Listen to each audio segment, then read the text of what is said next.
दोस्तों सभी प्रकार की एजुकेशनल वीडियो देखने के लिए हमारे YouTube चैनल को अभी सब्सक्राइब करें और बगल में आ रहे इस घंटी वाले आइकन को दबाकर ऑल पर सिलेक्ट करें ताकि हमारे द्वारा डाली गई वीडियो की नोटिफिकेशन आप सभी को मिलती रहे। हेलो दोस्तों, नमस्कार। आपके अपने YouTube चैनल बायोलॉजी स्टडी पर आपका स्वागत है। दोस्तों, आज मैं इस वीडियो में आपको बताने वाला हूँ एक्सक्रीशन, उत्सर्जन, एक्सक्रीट जो सिस्टम है उसके बारे में, स्ट्रक्चर ऑफ किडनी और नेफ्रॉन्स की स्ट्रक्चर के बारे में आपको बताऊंगा और फंक्शन ऑफ किडनी के बारे में भी जानकारी प्राप्त होगी। तो आज इस वीडियो में आपको मजा आने वाला है। तो दोस्तों चलते हैं, स्टार्ट करते हैं एक्सक्रीटरी सिस्टम ऑफ ह्यूमन। सबसे पहले एक्सक्रीशन किसे कहते हैं, उत्सर्जन किसे कहते हैं। हमारे शरीर में बहुत सारी मेटाबॉलिक रिएक्शन होती हैं, उपापचयी क्रियाएं होती हैं, कैटाबॉलिक है, एनाबॉलिक क्रियाएं होती हैं, उपचय अपचय। इन क्रियाओं के कारण हमारे शरीर में अनेक ऐसे पदार्थ बनते हैं जो हमारे शरीर के लिए हानिकारक होते हैं। अतः इन पदार्थों को शरीर से बाहर निकालना आवश्यक होता है। इन पदार्थों को जो हमारे शरीर में बनते हैं अवशिष्ट पदार्थ या इनको हम उत्सर्जी पदार्थ कह सकते हैं। और इन उत्सर्जी पदार्थों को ही शरीर से बाहर निकालने की जो प्रोसेस है उसको हम एक्सक्रिएशन या हम उत्सर्जन कहते हैं। और उत्सर्जन की जो प्रक्रिया होती है उसमें हमारे शरीर के जो भी अंग भाग लेते हैं उनको एक्सक्रीटरी ऑर्गन कहते हैं, उत्सर्जी अंग कहते हैं। और अनेक उत्सर्जी अंग आपस में जब मिल जाते हैं तो एक सिस्टम बनता है, एक तंत्र का निर्माण होता है जिसको एक्सक्रीटरी सिस्टम कहा जाता है। और मनुष्य में जो एक्सक्रीटरी सिस्टम है उसमें विभिन्न अंग भाग लेते हैं और यहाँ पर जो मुख्य उत्सर्जी अंग है मनुष्य में उसको किडनी या वृक्क कहते हैं। वृक्क या किडनी मनुष्य का प्रमुख उत्सर्जी अंग होता है। और यहाँ पर मनुष्य का उत्सर्जी अंग हमने दिखाया हुआ है, इसमें एक जोड़ी किडनी होती है। ये किडनी है, एक जोड़ी किडनी होती है और इन किडनी से निकलती हैं मूत्र वाहिनियां या यूरेटर्स। और यहाँ पर ये आगे जो खुलती हैं यूरिनरी ब्लैडर। और यूरिनरी जो ब्लैडर होता है वो यूरेथ्रा से बाहर होता है। तो ये सभी जो ऑर्गन्स हैं वो आपस में मिलकर के एक्सक्रीटरी सिस्टम का निर्माण करते हैं। तो यहाँ पर आप देख सकते हैं किडनी है, किडनी एक जोड़ी पाई जाती है। और जो किडनी का जो लंबाई है वो लगभग 4 इंच और जो चौड़ाई है लगभग 3.5 इंच होती है और 150 ग्राम लगभग इनका वजन होता है। किडनी जो है ये हमारी उदर गुहा में स्थित होती है, एब्डोमेन कैविटी में स्थित होती है और ये वृक्क के आकार की हल्के लाल रंग की संरचनाएं होती हैं। प्रत्येक किडनी के ऊपर एक एंडोक्राइन ग्लैंड अंतःस्रावी ग्रंथि उपस्थित होती है जिसे अधिवृक्क ग्रंथि या एड्रीनल ग्लैंड कहते हैं। ये अंतःस्रावी ग्रंथि है जिससे हार्मोन्स का निर्माण होता है। और इसके अलावा जो वृक्क है उसमें रुधिर पहुंचाने का काम करती हैं रीनल आर्टरी। मतलब इसमें जो रुधिर पहुंचाएंगी वो आर्टरी होती है, रीनल आर्टरी कहते हैं। और इनसे जो अशुद्ध रुधिर ले जाने का कार्य करती हैं वो रीनल वेन कहलाती है या इसको कहते हैं शिराएं। शिराएं क्या काम करती हैं, किडनी से रुधिर को एकत्रित करती हैं। और जो आर्टरी धमनी है ये किडनी को रुधिर सप्लाई करने का काम करती है। और यहां से निकलती है यूरेटर। जब इसमें मूत्र का निर्माण हो जाता है तब वो मूत्र से एक एक वाहिनी निकलती है जो मूत्र वाहिनी या यूरेटर्स कहलाती हैं। और दोनों ही यूरेटर्स एक थैलीनुमा संरचना में खुलती है जिसे यूरिनरी ब्लैडर या मूत्राशय कहते हैं। इसमें मूत्र का संचय होता है और लगभग मूत्राशय में 700 से 800 मिलीलीटर मूत्र का संचय हो सकता है। और यह एक छिद्र से बाहर खुलता है जिसे यूरेथ्रा या मूत्र मार्ग कहते हैं। अब यहाँ पर देखते हैं, ये तो था एक्सक्रीटरी सिस्टम ऑफ ह्यूमंस। अब अगर हम एक किडनी की संरचना देखते हैं, स्ट्रक्चर ऑफ किडनी, तो उसमें कौन कौन सी संरचनाएं पाई जाती हैं। तो सबसे पहले इसके ऊपर एक आवरण होता है, किडनी के ऊपर एक आवरण पाया जाता है जिसको हम रीनल कैप्सूल कहते हैं। रीनल कैप्सूल एक आवरण पाया जाता है।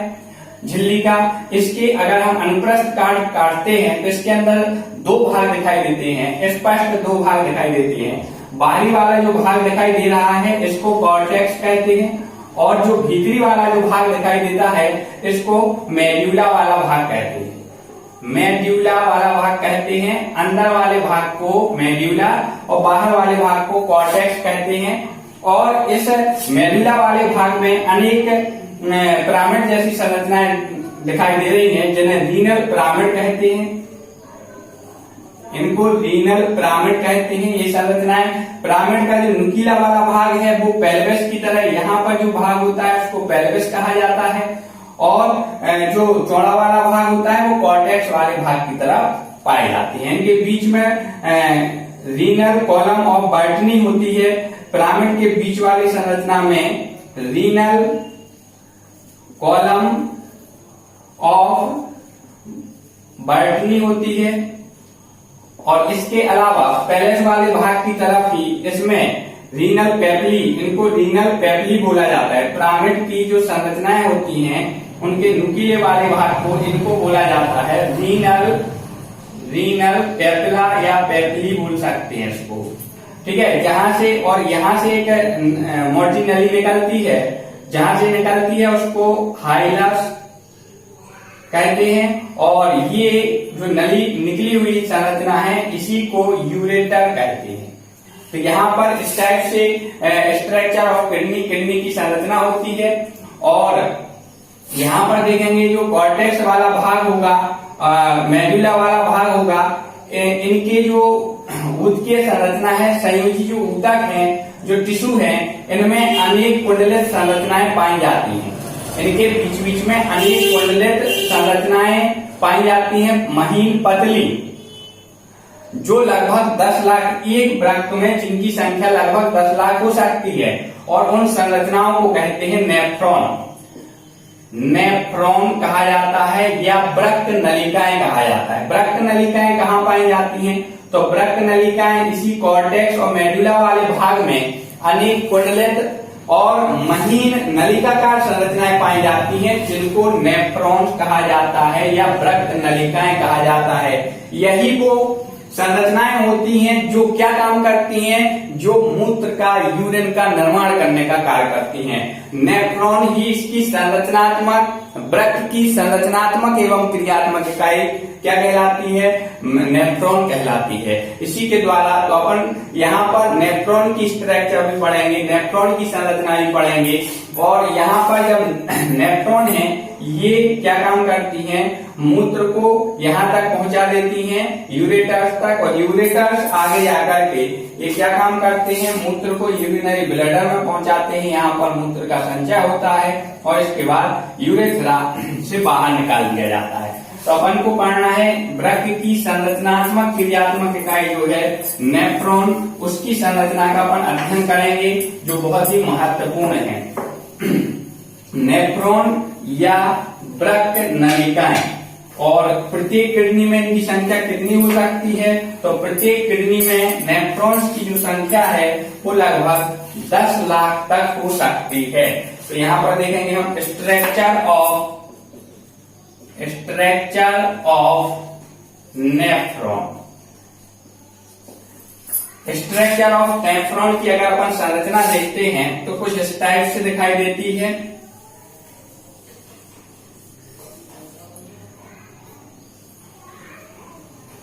स्ट्रक्चर ऑफ नेफ्रॉन की संरचना देखते हैं तो इसमें आगे की तरफ एक प्याले जैसी संरचना दिखाई देगी। जो प्याले जैसी संरचना आगे की तरफ दिखाई दे रही है, ये वाली जो संरचना दिखाई देती है, इसको कहा जाता है बोमन कैप्सूल।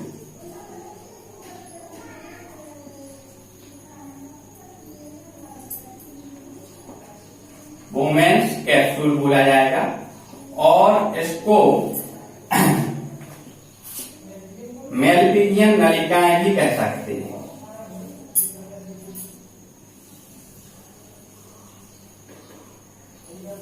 इस टाइप से इसकी पूरी संरचना होगी। एक नेफ्रॉन्स की स्ट्रक्चर हम देख रहे हैं। एक नेफ्रॉन की जो संरचना है वो किस टाइप से दिखाई देती है, जो कि इसी संरचना के द्वारा ही संपूर्ण मूत्र निर्माण की प्रोसेस को हम लोग समझेंगे।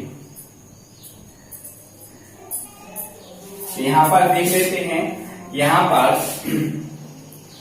ये जो नेफ्रॉन की अगर अपन स्ट्रक्चर देखते हैं तो उसके आगे जो कप शेप्ड संरचना दिखाई देती है, प्यालेनुमा जो संरचना दिखाई देती है, पोरोसाइड इसमें कोशिकाएं होती हैं, बहुत ही पतली महीन कोशिकाएं होती हैं, ये यहाँ पर पाई जाती हैं, इनके आगे की तरफ ये संरचनाएं पाई जाती हैं। तो ये जो प्यालेनुमा संरचना है इसको बोमेन्स कैप्सूल कहेंगे, या इसको हम मेलपिगियन कैप्सूल के नाम से भी जानते हैं आगे वाले भाग को।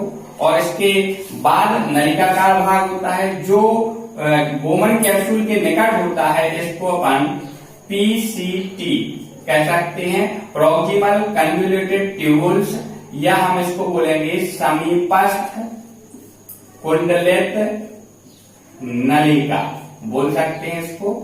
और इसके बाद एक यू आकार की नली दिखाई दे रही है, इसको हेनले लूप कहा जाता है, हेनले लूप इसका नाम है, और ये यू के आकार की होती है। इसमें दो भुजाएं होती हैं, एक अवरोही भुजा जो नीचे की ओर आती है, एक आरोही भुजा होती है, ये ऊपर की तरफ जाती है। और आरोही की भुजा के बाद एक और कुंडलित संरचना नलिका पाई जाती है, जिसको हम डीसीटी कहते हैं, डिस्टल कन्वोल्यूटेड ट्यूबुल्स, या इसको बोल सकते हैं दूरस्थ कुंडलित नलिका कहते हैं इसको। और सबसे अंत में जो नलिका होती है, ये वाली जो संरचना है, इसको हम संग्रह नलिका कहते हैं, या इसको हम बोल सकते हैं कलेक्टिंग डक्ट बोल सकते हैं। तो ये इतनी स्ट्रक्चर होती है। इसके अलावा ये जो नेफ्रॉन्स होती हैं, ये यहाँ से जो धमनी होती हैं, ये रुधिर को सप्लाई करती हैं यहाँ पर नेफ्रॉन्स तक, पतली पतली नलिकाएं होती हैं, तो ये यहाँ पर पहुंचाने का कार्य करती हैं, ब्लड को पहुंचाने का, सप्लाई करने का कार्य करती हैं। और यहाँ पर एक जाल जैसा संरचना बना लेती हैं ये जो धमनियां हैं। तो यहाँ पर देखेंगे ये जो संरचना बनी हुई है, इसको ग्लोमेरुलस कहते हैं, ग्लोमेरुलस या केशिका गुच्छ कहा जाता है। और यहाँ पर ये जो पतली धमनी है, इसको कहा जाएगा अभिवाही धमनिका कहते हैं इसको, या इसको हम बोलते हैं एफरेंट आर्टियोल कहते हैं। और ये वाली जो है, जो इससे निकलती है, तो इसको अपवाही धमनिका कहते हैं, या इसको हम इफरेंट आर्टियोल बोलते हैं। तो ये यहाँ पर ये जो अभिवाही धमनिका है, एफरेंट आर्टियोल, इसका व्यास अधिक होता है और ये मोटी होती है, और ये रुधिर को इसमें पहुंचाने का कार्य करती है, माने रुधिर यहाँ ले जाएगी। और इससे बाहर जो रुधिर निकलता है वो एफरेंट आर्टियोल या अपवाही धमनिका होती है। तो ये एक संरचना बनाई हुई है स्ट्रक्चर ऑफ नेफ्रॉन की। तो अब इसकी प्रोसेस को यहाँ पर समझ लेते हैं, इसका काम क्या होता है। स्ट्रक्चर क्रियाविधि, अगर हम एक्सक्रिएशन की, उत्सर्जन की क्रियाविधि को देखते हैं, तो सबसे पहले मनुष्य में यूरिया का निर्माण होता है। चूंकि सभी स्तनधारी जो प्राणी हैं वो यूरिकोटैलिक जंतु होते हैं, क्योंकि उनका जो प्रमुख उत्सर्जी पदार्थ होता है वो यूरिया होता है। और हम बता दें कि यूरिया का जो निर्माण है शरीर के किस भाग में होता है। जो यूरिया बनती है वो कहाँ पर बनती है, तो वो यकृत में उसका निर्माण होता है, लीवर में यूरिया का निर्माण होता है। यूरिया का निर्माण किस टाइप से होता है, तो सबसे पहले प्रोटीन के विखंडन से एमिनो अम्ल बनते हैं, और एमिनो अम्ल के डीएमिनेशन से, एमिनो अम्ल के डीएमिनेशन से क्या बनता है, अमोनिया बनती है, NH3। चूंकि अमोनिया अत्यधिक विषैली होती है, हानिकारक होती है, इसलिए तुरंत ही अमोनिया कार्बन डाइऑक्साइड से लीवर में ये प्रोसेस चलती है और लीवर में अमोनिया कार्बन डाइऑक्साइड से क्रिया करती है और ये बनाती है NH2CO NH2, मतलब यहाँ पर यूरिया का निर्माण होता है। प्लस H2 बनेगा, इसमें अमोनिया के 2 अणु भाग लेते हैं। तो आप देख सकते हैं ये जो हमने रिएक्शन लिखी हुई है ये यूरिया के फॉर्मेशन है। यूरिया का जो फॉर्मेशन होता है कहाँ होता है, तो यूरिया का फॉर्मेशन यकृत वाले भाग में होता है और इसका जो यूरिया का रुधिर से एकत्रित या रुधिर से इसको अलग किया जाता है तो वो संरचना नेफ्रॉन होती है जो रुधिर में से यूरिया को छानने का काम करती है।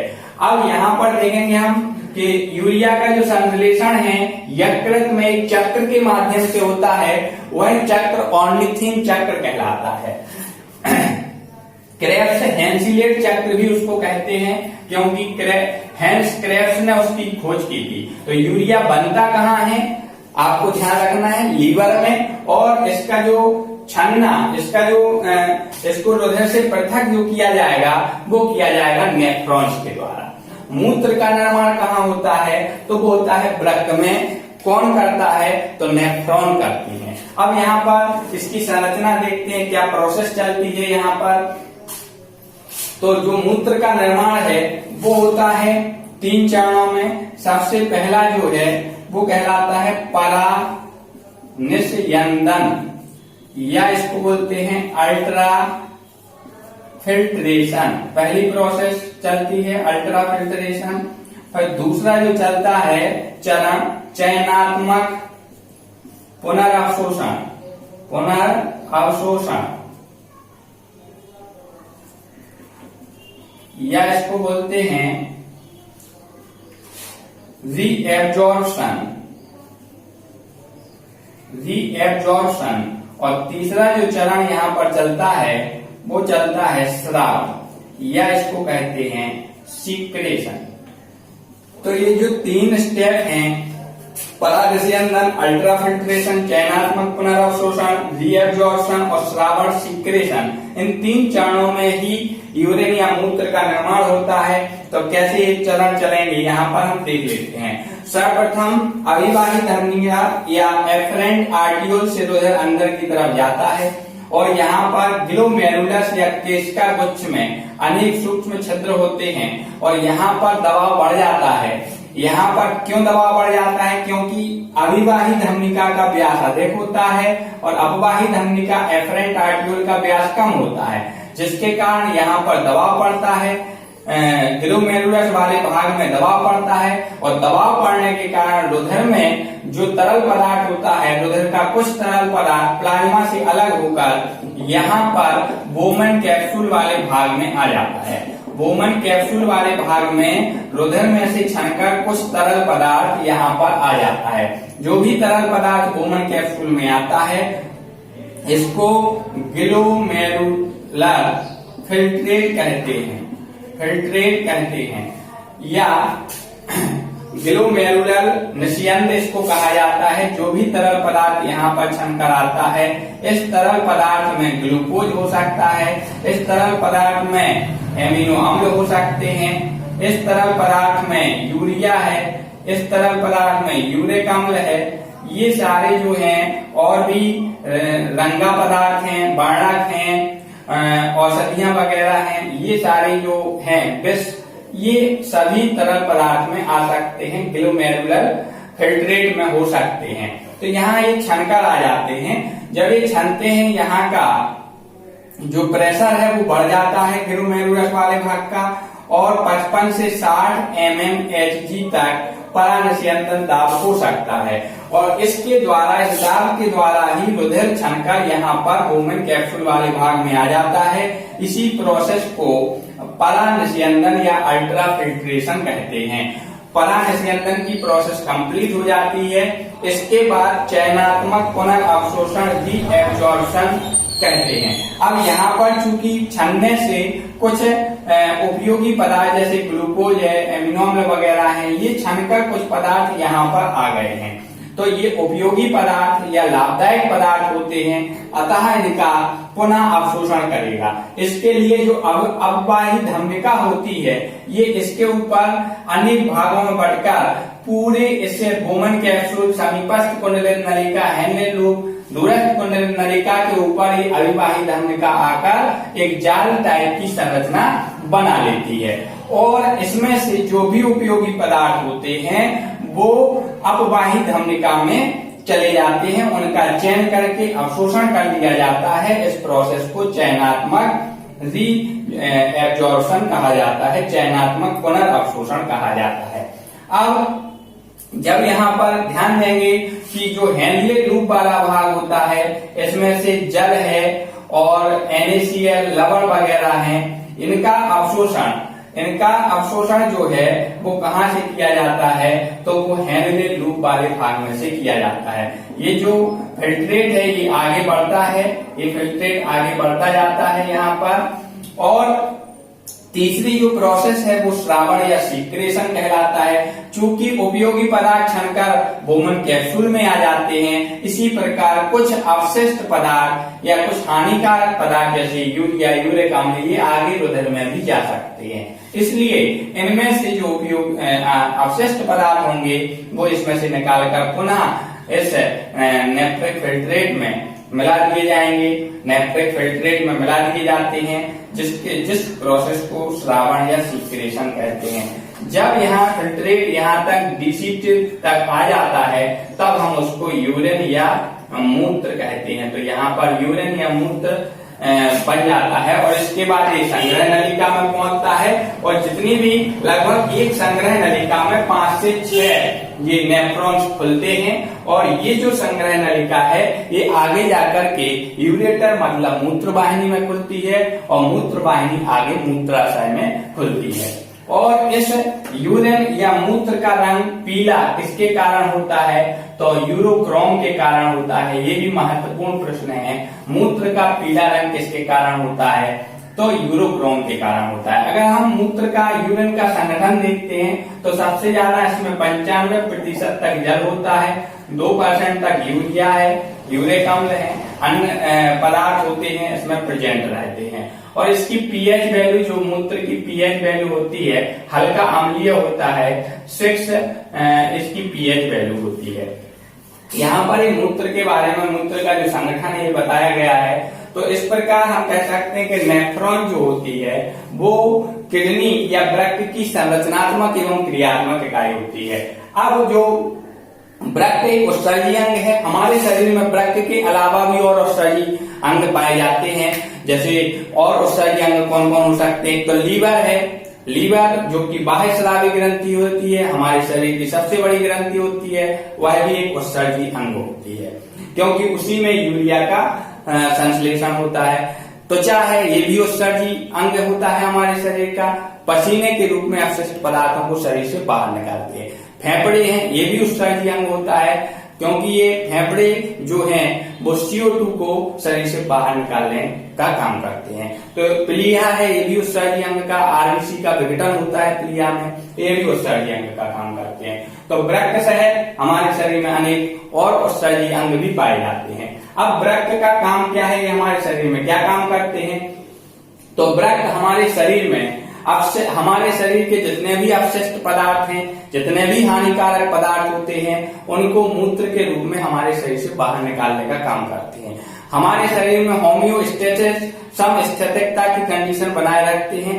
और इसके अलावा हम हमारे शरीर में पीएच, अम्ल क्षार संतुलन को भी बनाए रखने का काम करते हैं। वृक्क हमारे शरीर में पीएच का संतुलन भी बनाए रखते हैं। न पीएच ज्यादा होता है हमारे शरीर में, न ही पीएच कम हो सकता है। हमारे शरीर के जो आंतरिक तरल होता है उसका पीएच लगभग 7.5 होता है। जो रुधिर है, तरल पदार्थ और भी प्लाज्मा वाला भाग है, तो लगभग 7.5 पीएच होता है। तो उस पीएच को जो वृक्क हैं वो बनाए रखने का काम करते हैं। इसके अलावा ये हमारे शरीर में लवण और जल की मात्रा को भी संतुलित बनाए रखने का काम करती है। हमारे शरीर में जो लवण है, जल है, उनकी मात्रा को भी नियंत्रित करते हैं। अगर हमारे शरीर में एक हार्मोन होता है, पीयूष ग्रंथि के द्वारा स्रावित होता है, ADH हार्मोन, एंटीडायूरेटिक हार्मोन। तो ये जो ADH जो हार्मोन होता है इसको हम वैसोप्रेसिन हार्मोन भी कहते हैं, पीयूष ग्रंथि के द्वारा स्रावित होता है। ये हमारे शरीर में जल की मात्रा को कंट्रोल करने का काम करता है। अगर एडीएच हार्मोन कम होता है तो मूत्र ज्यादा बनता है, पतला बनता है, ज्यादा मात्रा में बनता है, और यदि एडीएच हार्मोन अधिक मात्रा में बनता है तो मूत्र कम और गाढ़ा बनता है। तो इस प्रकार एडीएच हार्मोन के द्वारा भी यहाँ पर शरीर में जल का संतुलन होता है, अम्ल क्षार का संतुलन होता है, सोडियम, पोटेशियम, कैल्शियम, मैग्नीशियम जैसे आयनों का हमारे शरीर में वृक्कों के द्वारा ही किया जाता है। तो इस प्रकार ये इनके प्रमुख फंक्शन थे, और आशा करता हूं कि आपको ये वीडियो पसंद आया होगा। और अगर अभी तक आपने हमारे चैनल को सब्सक्राइब नहीं किया तो आप हमारे चैनल को सब्सक्राइब करें और लाइक और कमेंट करें, जिससे हमें प्रोत्साहन मिले, जिससे हम नए नए और अच्छे वीडियो आपके लिए ला सकें। धन्यवाद, नमस्कार।